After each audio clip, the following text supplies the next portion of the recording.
The Lamborghini for a day or two, and he had access to the house, and he knows better than to be talking about the things that he does with Big Brother Puff on national television. Everything ain't for everybody. The former CEO of Abercrombie and Fitch and two others have been arrested as part of a criminal trafficking investigation by the FBI. The fashion world was rocked by a bombshell when Mike Jeff, the former CEO of Abercrombie and Fitch, and his business partner Matthew Smith were arrested on federal charges related to a disturbing underground operation. The pair, once giants in the fashion industry, have been accused of running a scheme that involved the exploitation of young male models, many of whom were lured into what they thought were legitimate career opportunities, only to find themselves trapped in a much darker situation.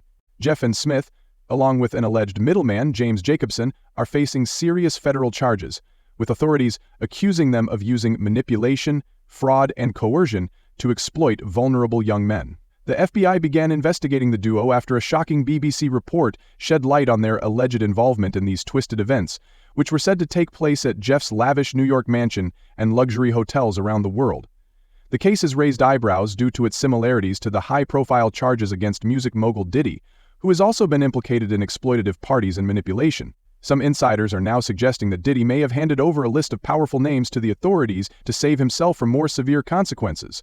While this was once dismissed as gossip, the recent developments involving Jeff and Smith have made the theory seem more plausible. Federal authorities claim that Jeff exploited his position as CEO of Abercrombie and Fitch to attract young men with promises of modeling opportunities, only to subject them to coercive and abusive situations. According to U.S. Attorney Breon Peace, Jeff's operation was highly calculated, involving a network of recruiters who handpicked the victims for Jeff and Smith's personal satisfaction. At the heart of these charges is an accusation of using their power not just for dominance, but for a twisted sense of privilege and control over vulnerable individuals. These gatherings, which were reportedly fueled by drugs and coercion, mirrored the infamous parties associated with Diddy's own history, known for their exploitative and debasing nature.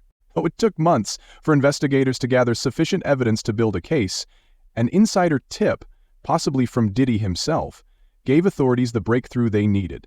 This tip reportedly provided the missing pieces to solidify the case against Jeff, Smith, and Jacobson, confirming the dark extent of their operation. As the investigation unfolds, it has sent shockwaves through both the fashion and entertainment industries. The arrests of Jeff and Smith mark the beginning of what could be a much larger reckoning with abuse of power, exploitation, and manipulation among the elite.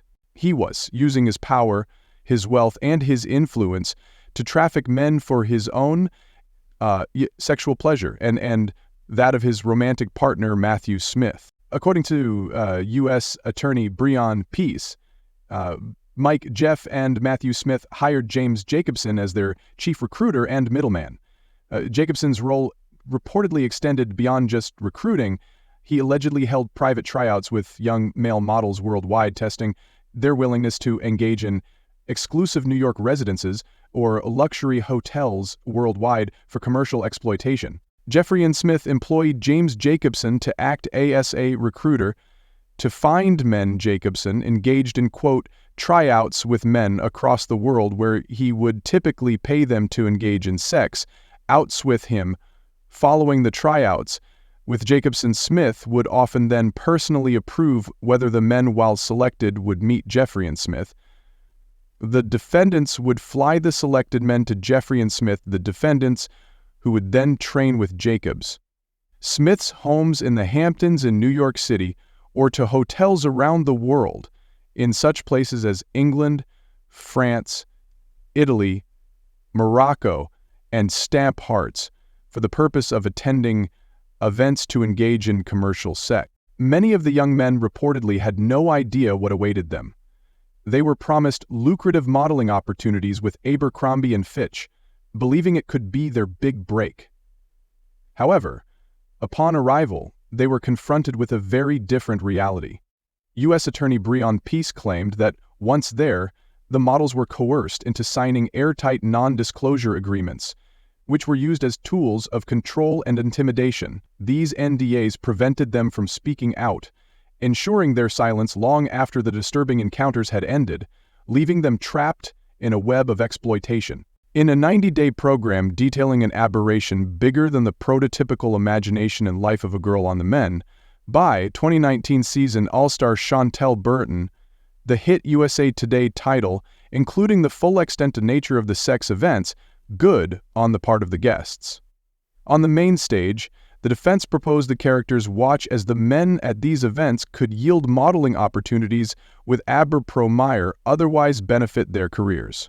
As the case against Mike Jeff and Matthew Smith deepens, the unsettling connections between these powerful figures, Diddy, and the fashion and entertainment industries are becoming impossible to ignore. The allegations against Jeff and Smith involve the systematic exploitation of young male models, many of whom had no idea what they were walking into when they were promised modeling gigs with Abercrombie & Fitch. Instead, they were coerced into disturbing situations.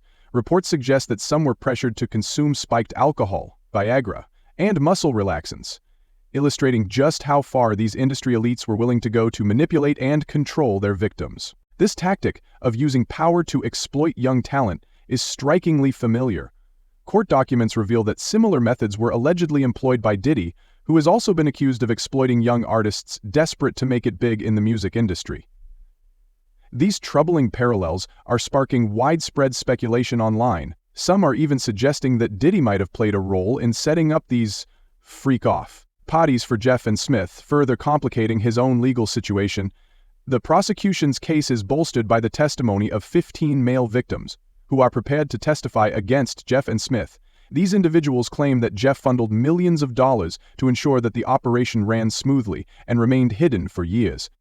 Investigators suspect that, given the scale of Jeff's network, there could be many more victims still out there, whose stories have yet to be told. While Diddy is currently behind bars without bail, Mike Jeff has managed to secure his freedom, posting a $10 million bond. Despite the similarities between their cases, there is one key difference. Diddy allegedly targeted young artists in the music industry, while Jeff's sphere of influence was centered around aspiring models. This case likely would have remained in the shadows if not for groundbreaking investigative work by the BBC, which uncovered chilling accounts from individuals like David Bradbury, a former model whose testimony became crucial in building the case against Jeff and Smith. Bradbury described how the middleman made it clear that a meeting with Jeff would cost him his dignity. "It was like he was selling fame," Bradbury recalled in an interview. The price was compliance. Bradbury eventually found himself at Jeff's mansion in the Hamptons, a place he later described as holding dark, painful memories. His revelations helped other victims come forward, corroborating the horrific accounts of abuse. Some survivors even claimed that Jeff's staff injected them with liquid Viagra, further underscoring the disturbing nature of the operation. These revelations are part of a wider, much darker story. While the public was stunned by the exposure of Diddy's secretive parties, it appears we are only scratching the surface of a much larger and more insidious network. The idea that powerful figures have been preying on desperate young talent is not limited to Hollywood, but spans across both the fashion and entertainment industries. The recent cases involving Diddy, Jeff, and even Jeffrey Epstein show just how deep these toxic, exploitative practices run. For years, stories of underground rings in Hollywood were dismissed as conspiracy theories. But with more victims now coming forward, it's becoming clear that something sinister has been lurking in the shadows of the entertainment world for decades. This revelation opens up a larger conversation about the unchecked power of elites and the dark side of fame. Oh, we want to hear from you. What's your take on these unsettling revelations? Do you think Diddy handed over evidence to implicate Jeff? Drop your thoughts in the comments below.